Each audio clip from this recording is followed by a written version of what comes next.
The issue on corruption, this is my position on matters to do with corruption. The biggest problem with corruption in Kenya is when it becomes politicized. The biggest challenge we have is, and I've said this, there is one statement William Ruto, our former Chief Justice, said, that for the time he was in office, the hotline, which normally is the line that the president uses to call people at a certain level, he said that hotline never rang. And not that it was faulty. Kibaki did not call anybody to do anything. He allowed the institutions to function. Right?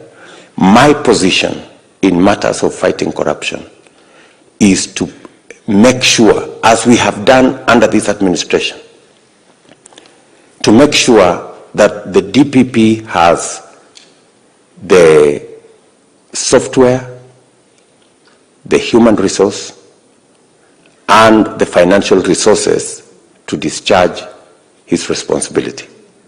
And so must be the courts.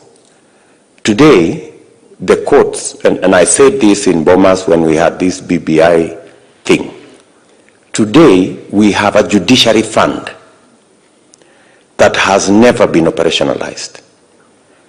And judiciary gets 40% of the money it is supposed to get for them to discharge their responsibility.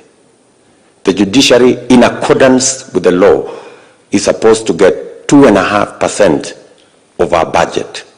They get less than 1%. And with a judiciary undermined that far, it becomes very difficult to fight corruption. Right? We put a lot of resources in the investigative agencies.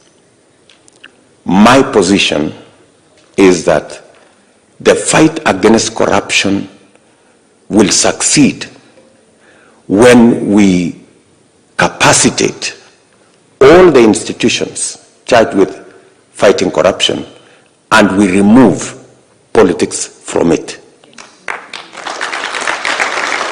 As so long as there is a clear push that people are prosecuted politically in the name of corruption, we will never win the fight against corruption. And it is almost public knowledge today in Kenya that you can be as corrupt as you want so long as you have the right friends. As long as you are not a friend of William Ruto, you can be, as long as you don't associate with William Ruto, you can steal anything you want. Yeah? And it is so obvious that people will tell you today in Kenya that I have to be a friend of so-and-so so that I am not charged in court for corruption. Are we together? So the moment the people of Kenya are of the perception that the war against corruption is not about those who have stolen, it is about those who do not have friends in high office, then the war against corruption is lost. My position is that we need to eject politics out of the fight against corruption, and we need to support all the institutions charged with the fight against corruption, including oversight. Today, if you do not even have a properly functioning opposition, how do you hold government to account? You know? If all efforts are being made to recruit the opposition into government so that they shut up whenever wrong things are going on, that's going the complete wrong direction. That's why my position is we should have institutions, oversight institutions, whether it is the opposition, whether it is the committees in Parliament, whether it is the office of the DCI, the EACC, and the only instruction they should have is not from any politician, but from the law.